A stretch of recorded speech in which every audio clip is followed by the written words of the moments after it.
Ok, bienvenue sur la chaîne de la vérité. Bienvenue sur la chaîne à la recherche de la vérité. Oui, parce qu'il y a une chaîne de la vérité qui est pas tout à fait la vérité, bon, qui est marrante, mais c'est autre chose.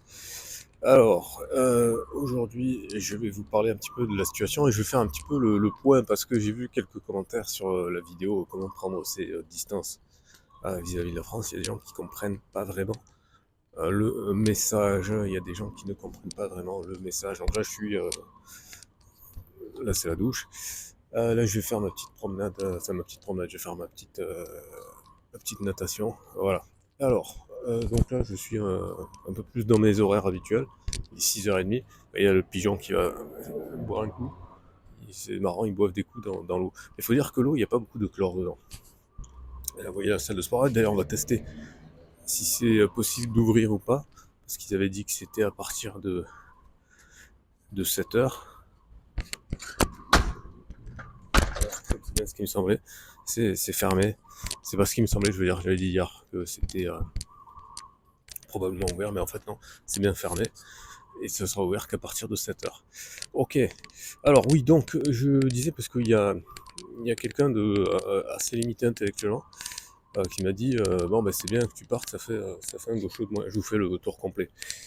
Ça c'est bien une mentalité française, malheureusement. Enfin comment dire, pas vraiment de mentalité française, de gens qui connaissent pas autre chose que ce que les médias leur disent en fait. Voilà.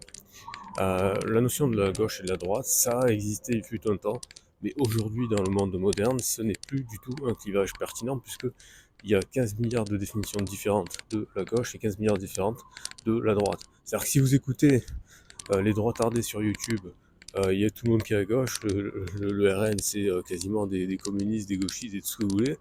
Et si vous écoutez les gens qui sont très militants à extrême gauche, bah il y a tout le monde qui est à droite.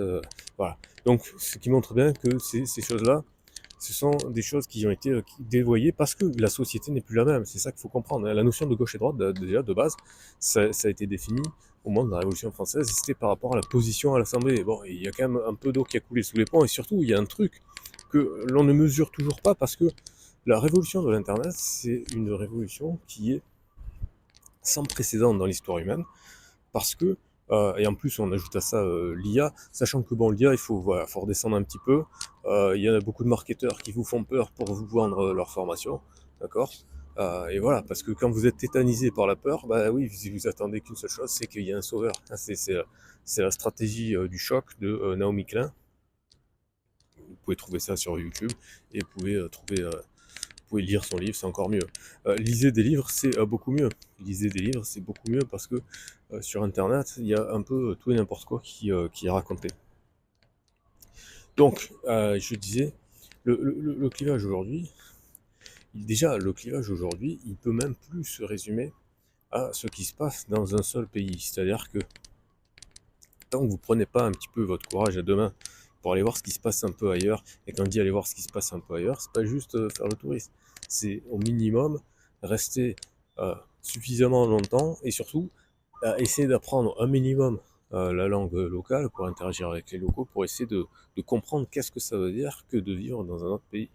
Et là, vous allez déjà ouvrir votre perspective. Alors, si vous faites ça en restant dans l'Union Européenne, bon, il va se passer des trucs quand même, hein, parce que c'est pas homogène à l'Union Européenne sur les 27 pays.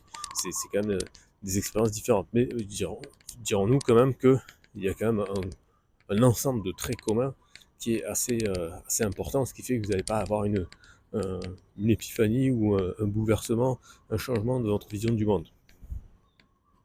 Et pourquoi c'est important? Ben parce qu'il y a des interconnexions. Parce que, voilà, par exemple, on va mettre les pieds dans le plat. Comment ça se fait qu'il y a un État qui se permet de tout faire ce qu'il veut, oh les audios, de tout faire ce qu'il veut, d'accuser l'ONU de pas être impartial, de tout ce que vous voulez, alors qu'en fait, cet État-là, il a bénéficié, déjà, il a été construit par l'ONU, il a bénéficié de toutes les aides possibles et imaginables, de tous les côtés possibles. Comment ça se fait? Ben, ça se fait tout simplement parce que les gens qui ont fondé ce mouvement sont des gens très intelligents, sont des gens qui promeuvent et qui entretiennent énormément l'éducation de leurs enfants, qui et pas seulement quand je dis de l'éducation de leurs enfants, c'est-à-dire c'est depuis le bas âge jusqu'à la fin de la vie en fait. Ce sont des gens qui sont constamment en train de lire, en train de s'instruire, en train de se cultiver, se former, et ainsi de suite. Faut reconnaître aussi les choses, c'est-à-dire que ces gens-là se considèrent suprémacistes et compagnie, mais d'une certaine manière, j'ai envie de dire, c'est un peu